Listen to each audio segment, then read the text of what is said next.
성경은 하나님의 계시를 품고 있습니다. 우리가 지난 시간에 얘기한 것처럼 성경 모두에 있는 구절구절에는 하나님께서 죄인들에게 전하고자 하는 특별하고 핵심적인 진리가 은닉되어 있다는 거죠. 여러분은 성경에서 창조, 출애굽의 사건, 다윗의 생애 등등을 통해서 드러내시고자 하는 그 하나님의 핵심적인 뜻, 계시를 봤습니까? 우리가 지난 시간 계시가 뭔지 알았죠. 이게 뭡니까? 그리스도와 관련된 그 어떤 것이에요.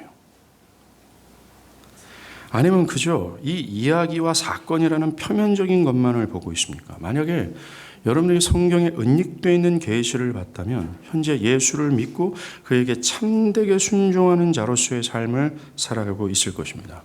반대로 이 성경의 표면적인 이야기만을 보았다면 여러분은 이 계시가 요구하는 믿음도 없고 참된 순종의 삶도 없게 될 거예요. 오늘은 이 문제를 다루겠습니다. 예수께서 자신의 가르침에 불신하는 유대인들에게 19절이죠. 모세가 너희에게 율법을 주지 아니하였느냐라고 하셨습니다. 이 말은 곧 너희가 오래전부터 알고 있던 율법이 나의 가르침과 똑같은 그 하나님의 특정한 계시를 말해오고 있지 않느냐. 너희가 그 율법을 통해서 드러나는 그 하나님의 특정한 계시를 깨달았다면 그 계시와 똑같은 것을 가르치고 있는 나의 가르침이 진리며 진리로서의 권위를 가지고 있다고 여겼어야 되는 것이 당연한 것 아느냐. 그러나 너희가 그 율법을 통해서 드러나는 하나님의 계시를 깨닫지 못한 결과 나의 가르침에 대해서 의심을 품고 있구나 라고 말하는 겁니다. 유대인들에 대한 예수의 이런 고발의 증거는 그들이 예수를 죽이고자 하는 증오심에 있어요. 19절 후반부에 너희가 그 율법을 깨닫지 못한 결과 그 율법과 똑같은 것을 말하고 있는 나의 가르침에 대해서 불만을 품고 있고 의구심을 제기하는구나. 그것은 곧 너희들이 그 율법을 깨닫지 못하고 있는 거야 라고 말한 이후에 예수는 그 율법을 깨닫지 못하는 유대인들에 대해서 뭐라고 얘기합니까? 너희가 어째 나를 죽이려 하느냐라는 거예요. 이런 유대인들의 태도야말로 예수께서 드러내시는 하나님의 뜻, 그 하나님의 계시를 믿지 않고 그것에 순종하지 않는 자들의 결국을 말하는 거예요. 뭡니까? 계시를 죽인다라는 겁니다. 창조를 시작으로 기록된 구약의 성경 모든 것은 노아나 아브라함이나 여러 족장들의 이야기, 그리고 이스라엘의 역사와 선지자를 통한 여러 말씀들 모두는 하나님께서 하나님을 반역한 죄인들에게 주시고자 하는 그 한 가지 특정한 뜻을 계시했습니다. 이 계시야말로 끝없는 고통 가운데 처해 있는 죄인들이 깨달아야 될, 정말 취해야 될 가장 중대한 하나님의 뜻이 맞아요. 하나님께서는 유대인들이 수천 년의 역사 동안 가지고 있었던 모세의 율법을 통해서도 이 한 가지 뜻을 계시하셨습니다. 문제는 그들이 율법을 가지고 있고 알고 있다고 얘기했지만 그 율법의 요구에서 드러나는 하나님의 뜻을 깨닫지 못했다라는 겁니다. 율법의 요구에서 드러나는 하나님의 계시가 뭡니까? 이 계시는 창조, 아브라함, 다윗, 최종적으로는 그리스도를 통해서 드러난 하나님의 그 핵심적인 한 가지의 그 계시예요. 그 율법의 요구에서 드러나는 하나님의 뜻이 뭡니까? 그것은 인간은 하나님께서 요구하시는 모든 명령을 인생에 단 한 번만이라도 어기지 않고 마음으로나 행위로나 완벽하게 순종해야 되며 순종할 시에는 살 수 있지만 어길 시에는 정령 죽을 거라고 하는 내용입니다. 그리고 하나님이 요구하시는 그 완벽한 순종을 타락한 인간이 할 수 없다는 거예요. 그래서 인간은 자신으로서는 할 수 없는 율법의 요구를 깨달아 죽을 수밖에 없는 죄인임을 깨닫고 하나님께 구원죄를 호소해야 되는 거예요. 즉 내가 살 수 있는 유일한 길은 이 율법을 행함을 통해서가 안 되는구나. 내가 그 율법을 충족시킬 수 없는 타락하고 망가져 있는 자이구나. 그래서 이미 아브라함을 통해서 약속하신 그 약속이 있지 않습니까? 오직 예수를 믿음으로 말미암아 의롭다 여김을 받는다는 그 약속을 믿고 그걸 붙들고 그쪽으로 도망가는 것, 그것이 율법이 요구하는 하나님의 뜻이었어요. 한마디로 말해서 율법에서 나타난 유일무이한 단 한 가지 하나님의 계시는 예수를 믿고 좀 살라고 얘기하는 겁니다.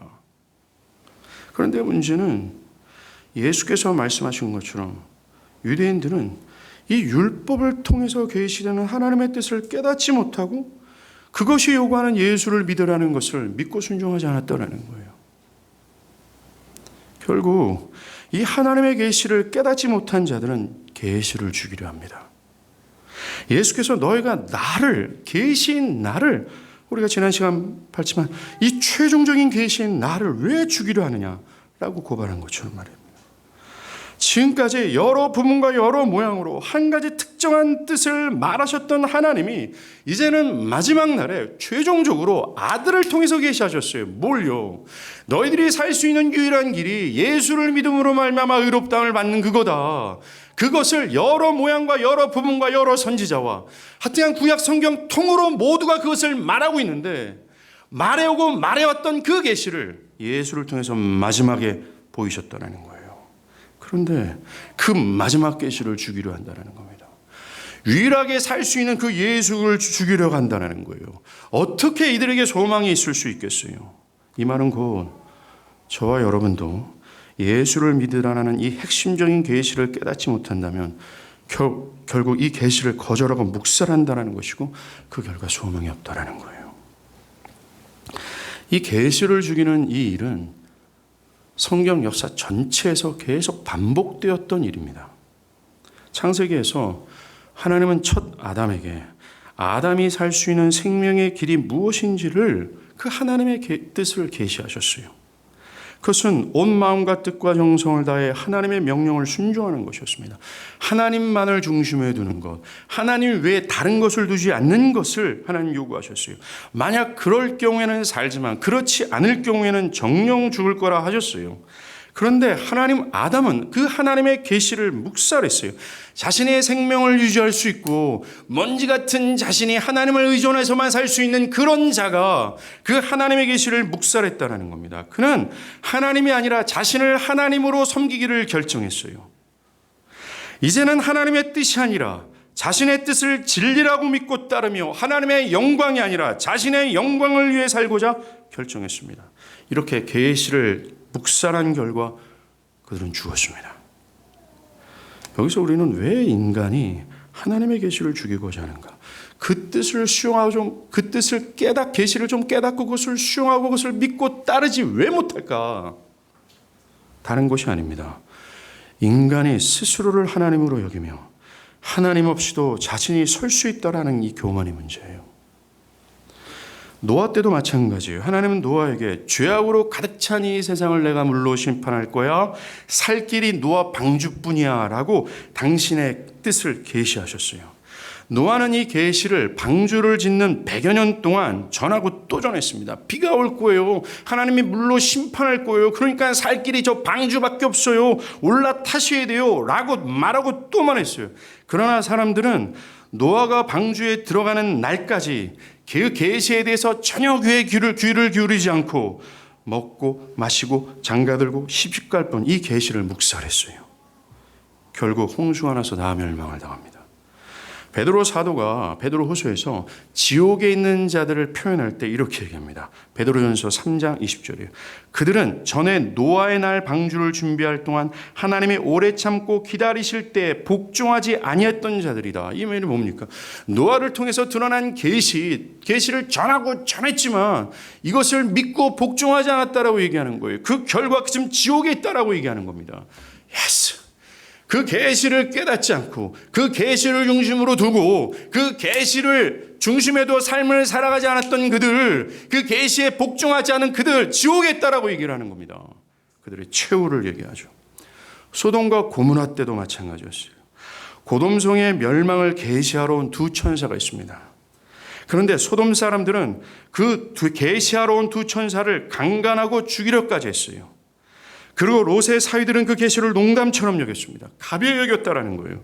그들은 이 계시 앞에서 먹고 마시고 사고 팔고 심고 집을 지었을 뿐이에요. 무관심과 조롱과 또 이 계시에 대한 폭력을 행사하고 그를 살해하기까지 했다라는 겁니다. 그 결과 그들은 롯이 소돔성으로 나올 때 하늘에서 쏟아지는 불과 유황으로 인해서 다 멸망을 당했어요. 고린도후서 2장 5절과 6절은 지독하게 계시를 믿지 않는 자들의 결국은 멸망하여 재가 되었다라고 선언합니다. 이것이 노아와 소돔의 교훈이에요. 하나님은 이 역사적 사실을 통해서 우리들에게 경고해 주고 있는 거예요. 도대체 좀 이 계시를 믿고 좀 따르라고 말합니다. 모세 때도 예외가 아닙니다. 모세는 내 백성을 애굽에서 나가게 하라 라는 하나님의 계시를 애굽 왕 바로에게 전했어요. 그런데 그 바로는 계시를 수용하지 않고 도리어 모세를 죽이려 했다는 겁니다. 그리고 광야의 이스라엘도 마찬가지였어요. 바로가 애국 군대를 다 일으켜서 홍해 앞에 있는 이 이스라엘 백성들을 다 진멸하고 할 바로 그때입니다. 그 바로의 군대를 본 이스라엘은 모세에게 이렇게 얘기하는 거예요. 애굽에 매장지가 없어서 우리를 광야로 이끌어서 여기서 죽이려고 하느냐. 당신이 애굽에서 우리에게 밝힌 하나님의 뜻이 이거냐. 당신이 애굽에서 말한 그 하나님의 계시의 결과가 이거냐. 우리가 다시 애굽으로 돌아가 애굽을 섬기겠다라고 원망했어요. 그리고 가나안 땅을 앞에 두고 있을 때입니다. 요단강을 건너면 가나안 땅이 들어가는데 바로 그때 가나안 땅에 장대한 안악자손이 있다는 얘기를 듣고 이렇게 얘기합니다. 우리가 어떻게 그 땅에 들어가냐 라고 하면서 이 계시를 완전히 버려요. 그리고 화가 난 이스라엘 백성들은 자신들을 지금까지 이끌었던 모세를 돌로 쳐 죽이려고 했던 겁니다. 결국 그들은 가나안 땅에 못 들어가죠. 그리고 여러 선지자들도 마찬가지였어요. 예수께서 십자가의 죽음을 맞아오자 예루살렘으로 향할 때입니다. 그 예루살렘 성을 바라보시면서 마태복음 23장 37절에 이렇게 얘기해요. 예루살렘아 예루살렘아 선지자들을 죽이고 내게 파송한 자들을 돌로 치는 자요 암탉이 그 새끼를 날개 아래 모음같이 내가 네 자녀를 모으려 한 일이 몇 번이더냐 그러나 우리가 원하지 아니하였도다 하면서 이 역사 속에서 하나님의 생명의 길을 주시고자 하는 계시를 전한 이 선지자를 죽이고 또 죽였다라고 얘기하는 겁니다. 암탉이 자기 새끼를 품은 것처럼 하나님이 폐역하고 자격 없는 그 죄인들을 구원으로 그 생명으로 좀 인도해 보려고 선지자를 보내는데 계시를 주고 또 말했는데 단 한 번도 정신 못 차리고 계시를 믿는 게 아니라 계시를 쳐 죽였다라고 얘기하는 거예요. 그러면서 예루살렘아 예루살렘아 말하고 있어요. 이 예수님의 탄식은 지금도 똑같아요. Every Sunday 하나님의 모든 교회는 예루살렘아 예루살렘아 라고 하면서 회종들에게 말하고 있는데 그들은 계시를 믿고 그 계시의 진지함을 가지고 그 계시를 따르고 그 계시를 자신의 삶의 중심에 두고 그것을 경외하며 살기보다는 계시를 조롱하고 죽여요. 결국 계시를 죽였던 예루살렘의 이 최후를 예수님이 예언했잖아요. 돌 위에 돌 하나 남지 않을 거다라고요. 예수님은 최종적인 계시인 자신도 죽임을 당할 거라고 말씀하셨어요. 마태복음 20장 18절과 19절입니다. 보라 우리가 예루살렘으로 올라가니 인자가 대제사장들과 서기관들에 넘겨주매 그들이 죽이기로 결의하고 이방인들에게 넘겨줘 그를 조롱하며 책찍질하며 십자가에 못 박게 할 것이다 라고요. 그 핵심적인 뜻, 하나님을 반역하여 모든 것을 다 잃어버리고 영원한 형벌의 직면에 있는 이 죄인들이 꼭 듣고 수용하고 따라야 될 그 유일한 계시, 하나님의 마지막이고 최종적인 계시를 주기로 한다라고 얘기하고 있어요. 예수를 믿음으로 말미암아 구원을 받는다라는 이 계시를 전하는 교회 또한 죽임을 당했고 또한 당하고 있습니다. 즉 여전히 계시를 깨닫기를 원치 않는 자들은 계시를 죽이고자 한다는 거예요. 이게 교회의 역사 아닙니까? 사도행전을 보세요. 하나님의 계시를 말하는 사도들을 감옥에 가뒀고 그들을 죽였습니다. 뭘 얘기하는 겁니다? 예수 외에는 다른 길이 없다. 하나님께서 우리에게 구원을 주실 길을 예수 외에는 다른 걸 주지 않았다. 예수는 죽고 부활했고 그를 믿는 자는 의롭다함을 받는다 라고 하면서 하나님의 그 유일한 계시를 전했던 사도들을 옥에 가두고 죽였어요. 또 하나님의 계시를 말했던 스데반도 죽임을 당했습니다. 그리고 교회 역사 속에서 이 계시는 계속해서 죽임을 당하고 죽임을 당했어요. 엄밀히 말하면 지금 이 순간에도 계시에 대해서 무정하고 무관심한 태도를 가지고 예수를 믿는다고 하지만 그 중심과 삶은 예수를 믿지 않는 거짓된 신자들을 통해서 이 계시는 묵살을 당하고 조롱을 당하고 죽임을 당하고 있어요.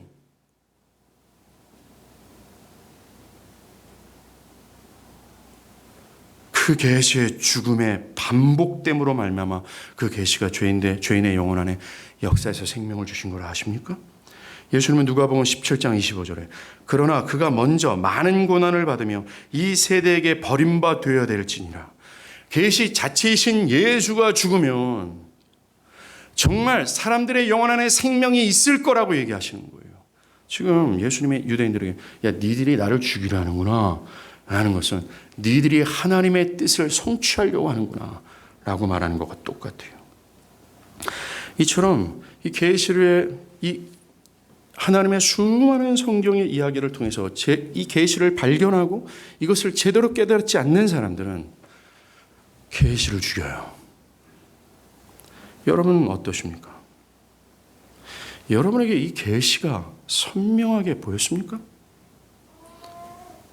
그리고 이 시간에도 이 계시는 여러분 앞에 있어요. 그리고 여러분에게 들려지고 있습니다. 여러분은 이 계시의 핵심인 예수를 믿으라는 이 요구에 신실하게 반응하고 있습니까?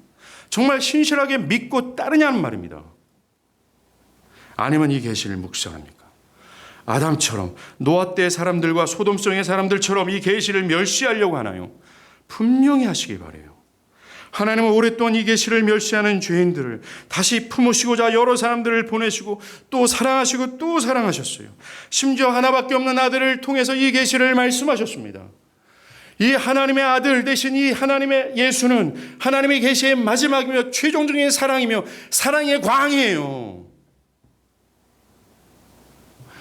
그 예수의 살과 피, 참혹스럽고 혐오스럽고 그 저주스러운 죽음에 그 아들을 통으로 내어주셨고 아들은 자신의 전전제를 다 불태웠어요. Why? 이 계시를 좀 들어먹으라고. 이 하나님의 사랑을 좀 밝게 보이라고 하는 하나님의 마지막 빛이었어요. 만약 이 계시를 믿고 제대로 수용하고 제대로 따르지 않는다면 그는 하나님의 이 큰 사랑을 반역한 자들로서의 형벌을 면치 못할 겁니다. 이 성경 전체가 이걸 막 얘기하고 있어요. 내가 정말 예수를 믿는지, 나의 신앙은 참된 것인지, 나의 신앙은 이 계시와 어울리는 것인지, 정말 이 계시가 말하는 그 예수를 내가 존귀하게 여기고 있는지, 정말 그 예수를 내 중심에 두고 다른 것을 두지 않고 정말 예수를 존귀하고자 분투하고 싸우고 있는지 사랑하는 여러분은 변명하지 않기를 바라요. 10년 전엔 예수를 사랑했는데 지금은 아니에요. 그건 아닌 거예요. 왜요? 그리스도 이 기독교 신앙 안에는 은혜와 사랑은 일시적인 것이 아니라 영구적인 것이기 때문에 그래요. 과거에 내가 하나님을 사랑했다면 그것이 진실이라면 나는 지금도 사랑합니다. 만약 과거에 나와 하나님의 관계가 정말 죄뿐이구나라는 사실을 진실로 깨달았다면 지금도 예수 안에서 있는 사람들은 하나님과 나의 관계 안에 있는 죄를 아주 면밀하게, 민감하게 발견하며 그 죄를 지금도 보고 있을 거예요.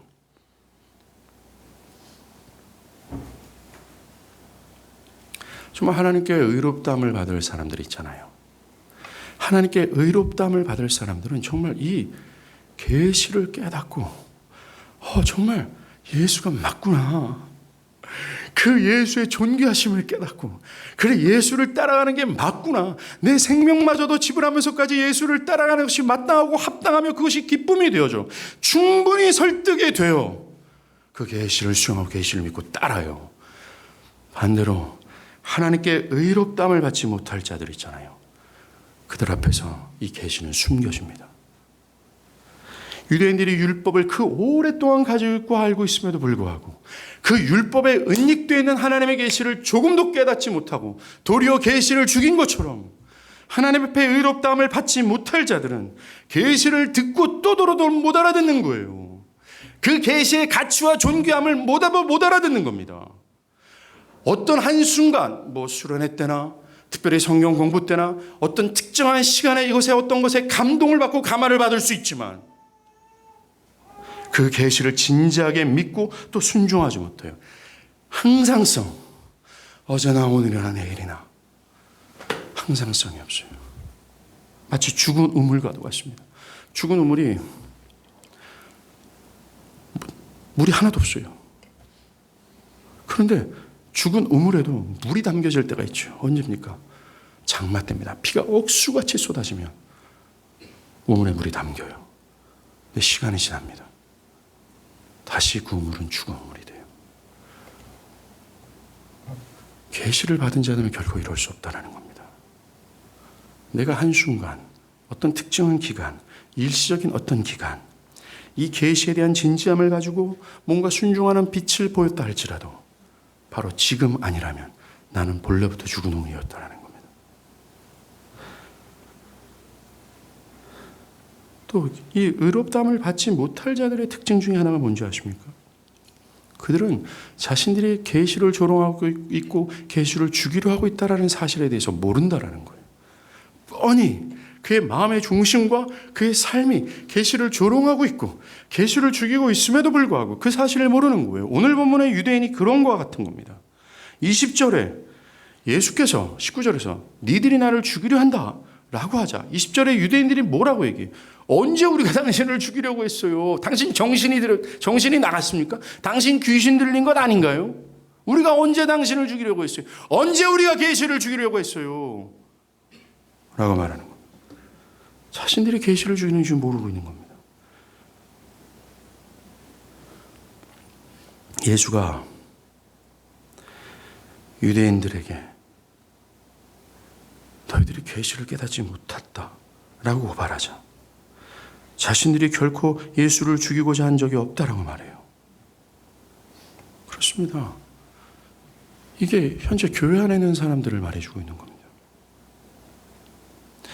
교회 안에 있지만 성경이 말하고 있는 계시를 깨닫지 못한 자들의 모습이에요.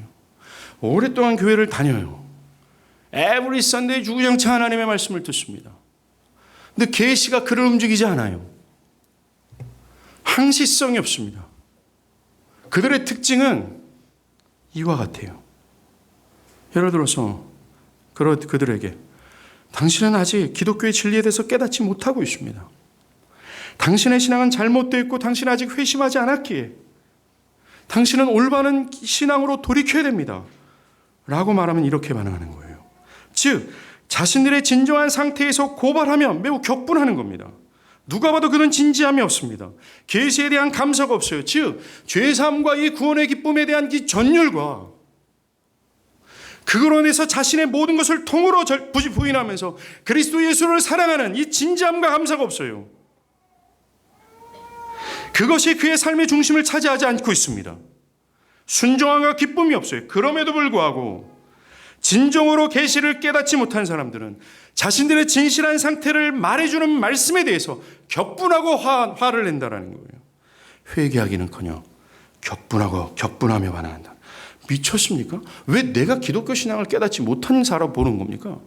내가 왜 생명이 없는 자요? 나는 다 안단 말입니다. 이것이 자신이 이 계시를 거절하고 있다는 사실을 모르고 있는 증거예요. 성경은 끊임없이 회개를 촉구하죠. 진리가 말하는 나의 상태를 인정하고 돌이켜 계시를 믿고 순종하라고 합니다. 그러나 이들은 그럴 필요성을 느끼지 못하고 있어요. Why? 그들은 진리를 알고 있고 진리대로 행하고 있다라고 착각하고 있기 때문에 그래요. 예수님이 유대인들에게 너희가 나를 죽이려 하는구나 라고 하는 것은 괜한 추측이 아니에요. 실제로 그들이 그렇게 했다는 증거를 가지고 있습니다. 그것이 21절이에요. 21절에서 예수는 내가 한 가지 일을 행했다. 너희가 그 일로 말미암아 나를 이상히 여긴다라고 했던 그 한 가지 일, 바로 그겁니다.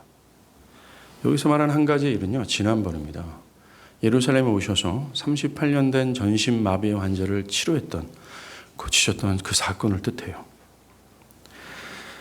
자격 없는 자들에게 베푸시는 것, 그것을 하나님의 자비, 은혜라고 얘기하죠. 그 하나님의 자비라는 뜻을 가진 베데스다 연못에서 하나님의 전적으로 주신 은혜를 구하지 않고 가끔씩 천사가 내려와서 물을 휘 저으면 먼저 뛰어드는 놈이 날 거라고 하는 이 미신적 요행을 믿고 38년 동안 살아갔던 사람이 있어요. 베데스다 팻말이 붙어 있어요. 하나님의 자비라고 붙어 있는데 하나님의 전적인 은혜를 구하는 게 아니라 천사가 어떤 날인지 모르지만 와서 물 휘 저으면 가장 먼저 뛰어넘으면 어떤 병도 나아요. 요 미신적 유행을 바라면서 살아갔던 이 38년 동안이나 이 불쌍한 사람이 있습니다. 그 헛된 것을 의지한테 살아갔던 이 환자를 예수님은 뭐라 그래요? 일어나 네 자리를 들고 걸어가라. 낫게 하신 거예요. 그리고 그는 자리를 들고 걸어갑니다. 그때가 안식일이었어요. 이것이 문제였습니다. 이 사람을 안식일에 고쳐준 것 때문에, 그리고 이 사람의 안식일에 이 자리를 들고 걸어간 것 때문에 저 예수와 저놈이 안식일을 범했다 라면서 정죄했어요, 유대인들이. 그리고 박해하고자 했고 심지어 5장 18절에는 예수를 죽이고자까지 징후했다라는 겁니다. 유대인들이 예수가 안식일을 어겼다라고 한 근거는 사실 율법보다는 그들이 율법을 좀 제대로 지켜보고자 했던 장로들의 유전, 세상 규례들이 있어요. 이것을 근거로 판단한 겁니다. 장로들의 위조는요, 안식일을 거룩하게 지키라, 안식일에 일하지 말라, 이 명령을 지키기 위해서 그것의 구체적인 규율과 금지 사항을 39가지나 규정했습니다. 그래서 안식일에 일하는 것을 금지했어요. 그럴 때 일이 문제가 된 겁니다. 어떤 것이 일이 되는 거지? 어떤 것을 금지시켜야 되지? 근본적으로 성경에서 말하는 일은 그 사람의 평소 생업을 위해서 하는 그 일을 멈추라는 거였어요. 근데 장로들의 위조는 이것을 39가지로 나열해서 어떤 물건을 들고 이동하는 것까지 일이라고 규정을 했고, 만약에 그렇게 했으면 저거 안식일을 어긴 놈이야, 저 돌로 쳐 죽여야 돼 라고 얘기했어요. 구약 성경을 기준으로 보면 이 병자는 마치 안식일에 해야 될 일을 사실 한 거예요. 그러나 장로들의 전통을 보면 이 사람은 39가지의 규정 중 하나를 어긴 것으로 보는 겁니다. 그래서 옳지 않다 비판한 거죠. 정말 그럴까요? 만약 우리가 안식일의 의미를 제대로 안다면, 다시 말해서 안식일이 예수를 믿음으로 의롭다함을 받는다라는 하나님이 드러내시고자 하는 계시 중 하나의 계시다라는 사실을 안다면, 예수가 이 불쌍한 환자를 고친 것, 이 안식일에 마땅한 행위라는 걸 여러분 깨닫게 될 거예요. 여기에서 우리는 이어지는 본문의 이해를 위해서 안식일이 뭔가 알 필요가 있습니다. 안식일은 그리스도를 믿음으로 죄의 저주에서 벗어나 영적인 안식을 얻는 것을 예표한 하나님의 계시였어요. 율법에서 안식일 명령을 2번 언급합니다. 한 번은 출애굽기고 한 번은 신명기예요. 이 두 곳에서 언급되는 안식일에 대한 명령의 결론은 이겁니다. 죄로 인해 하나님께서 본래 창조했던 온전한 상태를 잃어버려 하나님 보시기에 심히 좋은 상태가 없어진 인류들에게 다시 하나님이 보시기에 심히 좋은 온전한 상태가 되어 안식하기를 원한다면 이 안식일을 지키라는 겁니다. 이게 결론이에요. 다시 말해서 죄로 인해 하나님과 단절되어 하나님으로부터는 완전한 행복을 잃어버린 불행한 자들에게 안식을 얻고 싶으면 그러면 안식일을 지키라 라는 말입니다. 출애굽기와 신명기에서 말하는 안식일 명령 모두는 우리에게 안식일이라는 이 하나의 날에 집중케 합니다. 한 날에 말이죠. 죄로 인해 잃어버린 안식을 되찾을 수 있는 한 날을 강조하는 거예요. 이 날은 우리를 복음의 핵심으로 인도해요. 바로 마태복음에서 내가 안식일의 주인이라고 하신 예수 그리스도를 집중케 하는 겁니다. 내가 안식일이야 라고 하신다는 거예요. 그래서 예수님은 수고하고 무거운 짐진 자들아, 하나님 보시기에 온전한 상태를 죄로 잃어버려 하나님의 안식을 잃어버린 이 죄인들아, 다 내게로 오라. 그러면 내가 너희를 안식하게 할 거다, 쉬게 할 거라 얘기했잖아요. 지금 뭡니까? 그 안식하기를 원하는 자는 안식일을 지키라 했던 그 안식일의 진짜가 나야. 나한테 오면 너희가 안식할 수 있어 라고 말하는 거예요.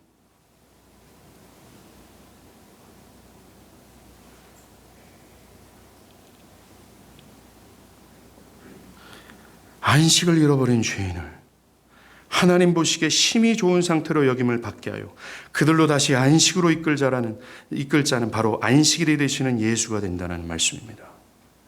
안식일을 행하지 말라, 안식일에 일하지 말라라는 뜻은 현재 내가 하고 있는 이 생업들 있잖아요. 여러분들 직장 다니잖아요. 여러분들의 먹고 사는 문제로 해서 여러분들이 정말 땀 흘려 일하잖아요.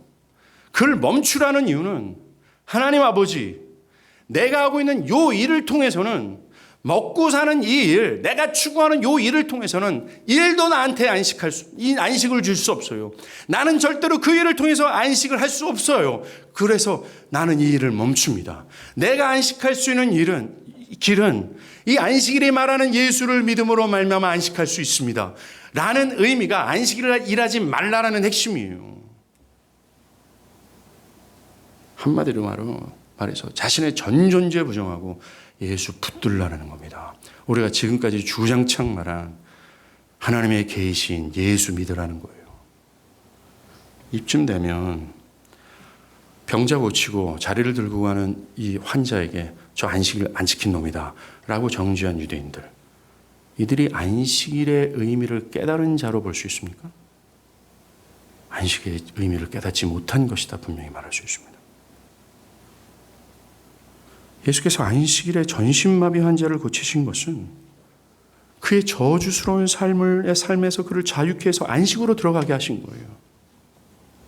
이것으로 저 예수가 진짜 안식일이구나, 이것이 증명이 된 겁니다. 안식을 통해 계시되는 하나님의 뜻을 이해했던 유대인들이라면 이 예수를 믿고 자신들도 안식하기를 구했어야 돼요. 그런데 유대인들은 예수를 믿을 생각조차 안 하고 도리어 안식일의 주인 되신 예수를 잡아 죽이려고 하는 겁니다. 이런 자들에게 예수가 어떤 태도를 보이는 것이 그들을 피해버려요. 즉 하나님의 계시인, 최종적인 하나님의 뜻인 자신의 전 존재를 그들에게 숨겨버리는 겁니다. 이게 뭐예요? 그들에게 그 생명과 살 길을 드러내지 않는다는 겁니다. 맞아요. 이게 뭡니까? 이 계시를 믿으라고 하는 이 말씀에 순종하지 않는 자들에게, 이 계시를 안다고 하지만 실제적으로 마음으로 하나 삶으로 하나 조롱하며 죽이고 있는 자들에게 이 계시는 숨겨진다라는 거예요. 계시의 영광을 안 드러낸다고 얘기하는 겁니다. 정말 맞아요. 정말 있는 자는 더 있게 되는데 없는 자는 있는 것까지 빼앗기는 것이 제가 목회를 하면서 보고 느끼는 거예요. 하나님을 더 열렬히 사랑하고자 하는 자들에게 하나님을 사랑할 수 있는 은혜를 부으시고 하나님의 영광을 보이시는데, 듣고 또 듣는 이 계시를 듣고 있음에도 불구하고 계시를 똥처럼 여기는 사람들은 그 신앙의 열의가 점점점 사라져요. 그 신앙의 열의는 바닥이 되고 결국은 예수는 그의 형식일 뿐이고 기독교는 하나의 겉모습일 뿐이 되는 것을 실제로 보게 됩니다.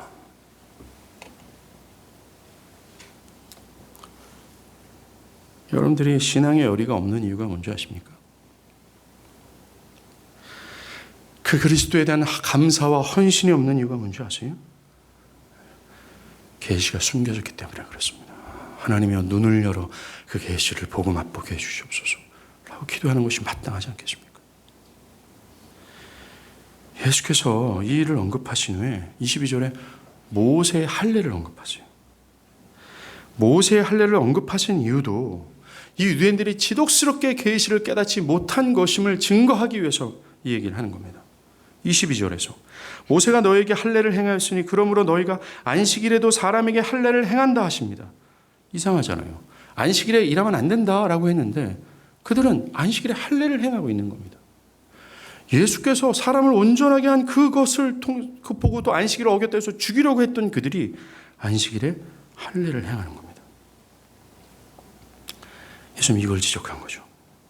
할례는 남자의 생식기 표피를 잘라내는 겁니다. 남자의 생식기 표피를 잘라내는 것은 피와 그의 생명이 죽는 것을 뜻해요. 이 할례는 모든 성경학자들이 말하는 것처럼 한마디로 십자가의 피와 죽음을 상징하는 겁니다. 이 할례는 그리스도의 십자가의 피로 아담의 죄책이 잘려나가 그가 온전함을 얻어 하나님 백성이 되었다라는 하나의 징표의 표였어요. 그래서 유대인들에게는 이 할례가 너무나도 중요했습니다. 그런데 문제는 유대인들이 이 할례를 통해서 계시하고자 하는 바로 제가 방금 전에 말했던 이것을 깨닫지 못하고 겉표면적으로만 알았다라는 겁니다. 안식일의 의미도 겉표면적으로만 알았던 것처럼. 한마디로 이 할례 또한 우리가 지금 계속해서 말하는 계시 중에 하나였어요. 율법은 애가 태어나면 8일째 할례를 해라라고 명령했거든요. 근데 문제는 이겁니다. 애가 태어났는데 8일째가 안식일이에요. 어떻게 되냐 이겁니다. 안식일에 일하지 말라는 이 율법과 이게 충돌이 되는 거죠. 유대인들은 어떻게 했을까요? 예수님의 말씀으로 할례를 행한 겁니다. 장로들의 유전에 근거해서 안식일에 할례를 행하는 것이 예수님과 똑같이 안식일을 범한 것이 되는 거예요. 이 율법의 이 장로들 유전. 그런데 그들은 버젓이 그 일들을 행해오고 있습니다. 반면 예수님은 안식일에 한 가지 일을 행했을 뿐인데 그런데도 그것 때문에 죽이고자 하고 적개심으로 타올랐어요. 그래서 주님은 23절에 모세의 율법을 범하지 아니하려고 너희들이 안식일에 할례를 행하고 있지 않느냐. 그런데 내가 그 몸의 일부분을 온전케 하기 위해서 할례를 행하고 있는데 전신을 안식일 날 온전케 한 나를 왜 죽이고자 하느냐, 왜 노여워하느냐라고 하신 거예요. 여러분들, 예수께서 전신의 마비 환자를 온전하게 치유하신 이것과 할례의 의미가 맥을 같이 하는 것 아닙니까? 하나님께서 창조하신 창조 원형을 잃어버려 그 온전함을 잃어버려 하나님 앞에서 안식을 잃어버린 그들이었잖아요. 그런데 예수는 전신마비 환자, 온통 온전함을 잃어버린 그를 온전케 함으로 말미암아 그 저주에서 자유케 하여 안식을 줬단 말입니다. 요 일과 할례, 일부분의 표피를 잘라내요. 즉 그리스도 예수의 죽음과 피로 말미암아 아담의 죄책을 잘라내요. 온전한 백성으로 세워 하나님 백성이 되게 하시는 것. 이게 맥을 같이 하잖아요.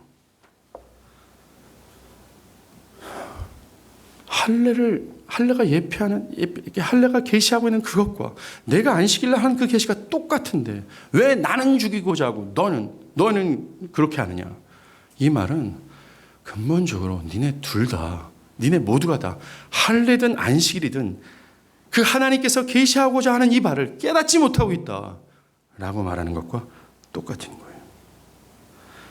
예수님은 현재 하나님께서 오래전부터 말해오고 있던 그 계시가 너희들 눈앞에 밝히 드러나고 있다. 바로 나다 그게. 예수님은 안식일과 할례를 통해서 계시했던 하나님의 뜻이 빤히 너희 눈앞에 밝혀지고 있거늘 어찌 믿지 못하느냐라고 말하는 거예요. 바울도 갈라디아서 4장 24절에서 똑같은 말을 합니다. 이같이 율법이 우리를 그리스도께 인도하는 초등교사가 되어 우리로 하여금 믿음으로 말미암아 의롭다함을 얻게 하려 합니다. 믿음이 온 후로는 우리가 초등교사 아래 있지 아니하도다라고. 율법이 지금 바울도 똑같은 얘기하잖아요. 율법이 그리스도를 믿음으로 말미암아 믿음으로 말미암아 의롭다함을 받는 것을 말해주고 있는 초등교사가 아니냐. 비록 초등교사가 비록 보잘것없지만 이것을 인도하고 있지 않느냐. 그런데 이제 율법이 말하고 있는 이 율법이라는 초등교사가 말하고 있는 진짜 계시가 왔다. 그렇다면 이제 율법에서 벗어나 진짜 계시인 예수를 믿음으로 말미암아 의롭다함을 받아야 되는 것 아니냐. 이 바울이 말하고 있는 거예요. 이것을 똑같이 예수가 말하고 있는 겁니다. 안식일, 할례, 모세의 율법 이 모두가 다 예수를 믿음으로 말미암아 의롭다함을 받는다라는 이 계시를 말해오고 있었다. 그런데 이것이 진짜 이제 오지 않았냐. 그렇다면 율법을 거두고 이 진짜 계시인 예수를 믿고 따라야 되는 건 아니냐라고 말하고 있어요. 예수님도 요한복음 5장 46절에 니들이 모세를 믿었더라면 나를 믿었으리니 이는 그가 내게 대하여 기록하였습니다라고 말합니다. 즉 모세의 율법이 예수에 대해서 말하고 있다라고 얘기하고 있어요. 정말 예수는 역사가 말해왔던 하나님의 계시예요. 신구약 전체와 율법 모두가 다 이 예수를 말하고 있으며 예수로 말미암아 영생을 얻어야 됨을 말하고 있는 겁니다. 그러니 썩을 양식을 위해서 일하지 말고 영생하도록 있는 예수를 좀 믿고 따르라 라고 우리에게 주문하고 있는 겁니다. 수천 년 동안 율법을 가지고 있었어요. 그리고 그 계시의 중앙에 있었던 유대인들이라면 좀 깨달았어야 되는 것 아닙니까? 그런데 그들은 율법을 알고 가지고 있다고 하면서 그 율법 속에 은닉되어 있는 하나님의 계시를 조금도 깨닫지 못한 겁니다. 정말로 오늘 보면 마지막 유대인들은 이 성경의 계시를 외적인 것만 가지고 판단하고 있었습니다. 안식일 명령, 할례 명령, 이 모든 이 율법을 표면적으로만 이해하고 있었다라는 거예요. 그 안에 담겨져 있는 하나님의 계시를 보지 못한 겁니다. 수천 년 동안. 안식일의 명령이 의도하는 바도 깨닫지 못하고 그냥 내가 안식일에 일하지 않는구나. 그러니까 난 안식일을 준수한 거구나 라고 여긴 거예요. 할례의 의미를 깨닫지 못하고 그저 표면적 할례를 행한 것으로 인해 나는 하나님 백성이다 라고 자부한 겁니다. 그래서 바울은 이렇게 외모로 판단하는 이 어리석은 유대인들을 향해서 뭐라 그래요? 로마서 무릇 표면적 유대인이 유대인이 아니요 표면적 육신의 할례가 할례가 아니니 오직 이면적 유대인이 유대인이며 할례는 마음에 알지니 영에 있고 율법 조문에 있지 아니한 것이라. 그 칭찬이 사람에게서가 아니요 다만 하나님에게서라. 율법 로마서 2장에서 말하죠. 표면적인 것이 아니야. 그 안에 은닉되어 있는 것을 깨달아야 돼. 구약의 모든 역사와 율법은 이 계시를 싸고 있어요. 꽁꽁 싸고 있습니다. 숨겨진 보물이고 비밀과도 같아요. 이것이 마태복음 13장에 예수가 말하고 골로새 1장에 말하는 거 아니에요. 그런데 유대인들은 이 표면이 꼭꼭 싸고 있는 이 숨어져 있는 천국의 비밀과 이 가치를 깨닫지 못하고 표면적으로만 알고 있었다는 겁니다. 지금 사람들도 이런 식이에요. 사람들은 성경을 읽을 때 그냥 표면적으로만 이해할 뿐입니다. 노아 홍수, 홍해가 갈라지는 것, 다윗의 이야기 등등 그것이 말하고자 하는 예수와 관련된 것을 깨닫지 못하고 하나님이 그것을 통해서 계시하고자 하는 그 계시의 영광을 보고 우와 숨이 멈추고 전율하기보다는 그냥 그것을 도덕적인 교훈으로 받아들이는 거예요. 노아가 이랬구나. 나도 이렇게 살아야 되겠구나. 노아가 이렇게 해서 복을 받은 것처럼 나도 이렇게 하니 복을 받을 수 있겠구나. 전부 다 기독교의 핵심을 보지 못하고 기독교의 표면만 보는 거예요. 그리고 유대인들과 똑같습니다. 이 계시가 말하는 핵심으로 내 영혼이 변화되고 하나님을 즐거워하기보다는 안식일에 나도 주일날 교회 가잖아. 그건 나는 하나님 백성이야. 유대인들과 똑같은 생활. 유대인들도 할례했고 안식일에 일하지 않으니까 난 하나님 백성이야. 난 하나님 백성으로 자격이 충분해. 오늘은 똑같잖아요. 표면적인 성경의 이해를 갖고 있는 사람들은 표면적인 자신의 행위만 보고 자신을 판단하는 거예요. 그래서 내가 맞다라고 얘기하는 거예요. 그러면서 내가 언제 계시 주기려고 하는 것들. 나는 계시를 믿고 알고 있어요. 유대인처럼 뻔뻔스럽게 그렇게 얘기하고 있다는 겁니다. 아니에요. 자신이 성경 전체가 말하는 그 계시를 알았다면 여러분입니다. 첫 번째, 내 자신이 죽을 죄인이라는 사실을 깨닫고 나의 힘과 지혜로는 이 죄에서 나를 구원시킬 수 없는 무능력한 자라는 사실을 알고 구원자 그리스도께 도망가는 역사가 있어야 되는 거예요. 하나님 나는 못해요. 나를 구원할 자 예수밖에 없어요. 나는 예수를 붙들지 않으면 죽을 수밖에 없어요. 라고 했어야 되는 거예요. 계시를 깨달았다면. 그리고 저 예수가 유일무이한 나의 구원자임을 깨닫고 그것에 놀라고 전율해서 그를 진정으로 믿고 나의 삶을 썩어질 양식을 위해서 일하는 것에 돌이켜 그 예수를 자신의 주인 삼아 그분께 복종하는 삶을 사는 것이 맞아요. 계시를 깨달았다면. 이것이 성경 표면에 숨어있는 하나님의 계시를 깨달은 자의 마땅한 반응이에요. 이 계시를 보고 맛보는 경험적 은혜가 없이 성경을 그저 표면적으로 읽고 알고 있어요. 그 결과 그저 유대인들처럼 내가 교회를 다니고 직분을 받고 종교적 행위를 하고 있는 것으로 그런 표면적인 행위로만 나를 보고 내가 하나님 백성이라고 여기고 있다는 겁니다.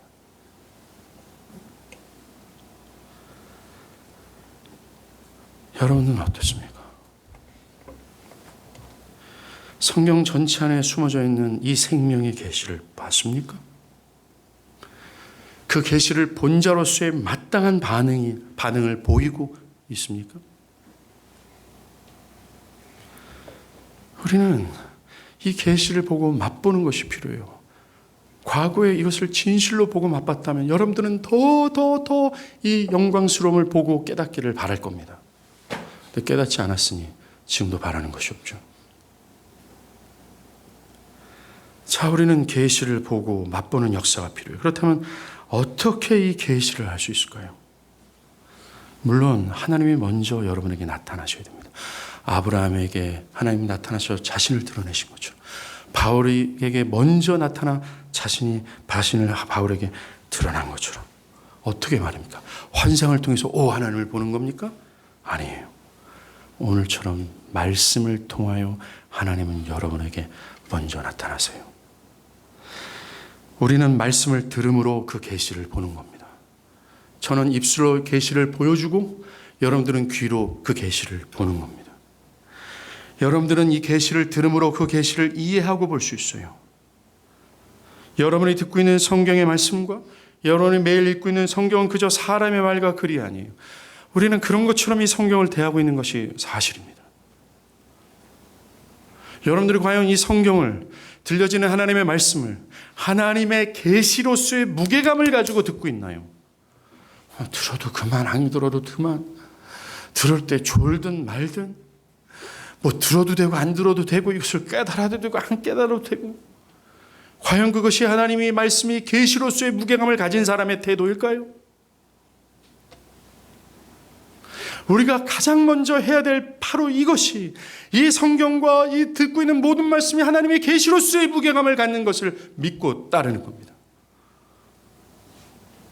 만약에 여러분들이 이 하나님의 말씀을 믿음으로, 이것이 하나님의 계심을 믿고 그 계시를 듣고자 한다면 하나님은 분명히 여러분들에게 성경에서 은닉되어 있는 천국의 비밀을 알려주실 거예요. 그 비밀을 안 자의 생애를 우리는 압니다. 성경을. 바울의 인생이 그랬어요. 사도들의 인생이 그랬습니다. 아브라함의 인생이 그랬어요. 철저히 하나님만 두고자 그들은 혈투했고 분투했으며 그 영광의 하나님을 전하고자 자신의 모든 생애를 하나님 앞에 드리기까지 이 계시에 전율했고 계시가 그들의 중심을 차지했어요. 여러분들은 분명히 그럴 겁니다. 그것이 중요합니다. 아까 말한 것처럼 믿음이에요. 여러분에게 들려지는 말씀을 믿으십시오. 그리고 마땅히 순종하십시오. 그렇다면 표면이 아니라 숨겨진 보물이신 예수를 금세 알아차리게 될 거예요. 그리고 여러분들은 그리스도로 말미암는 죄사함과 기쁨이 어떠한 가치가 있는지를 제대로 깨닫게 될 겁니다. 그리고 그리스도를 기뻐하게 될 거고, 그에게 순종하는 것이 맞다, 충분한 설득을 당하게 될 겁니다. 그리고 더 중요한 것이 있어요. 계시를 이미 보고 맛본 여러분들이라면, 여러분들은 이 계시가 자신의 전부라서 이 계시의 은혜가 사라질 때 견딜 수 없는 마음을 가지고 더 하나님, 모세가 하나님의 영광을 보고 또 보고자 했던 것처럼, 하나님 여기서 충분치 않습니다, 당신의 영광을 보여주십시오 라고 했던 것처럼 더 하나님이라고 하나님의 영광을 구하게 될 거예요. 그 결과 여러분들은 그 계시에 더 크게 사로잡히게 될 겁니다. 이 영광을 누려야 되지 않겠습니까? 하나님은 이런 자를 기뻐하시고 이런 자를 당신의 생명으로 끌어당기시며 이런 자를 지금도 여전히 찾고 계심을 믿습니다. 하나님, 이런 자가 여기 있습니다. 나의 눈을 밝혀 계시의 영광을 보게 해 주시옵소서 라고 기도할 수 있는 여러분들 되길 바랍니다. 기도하겠습니다.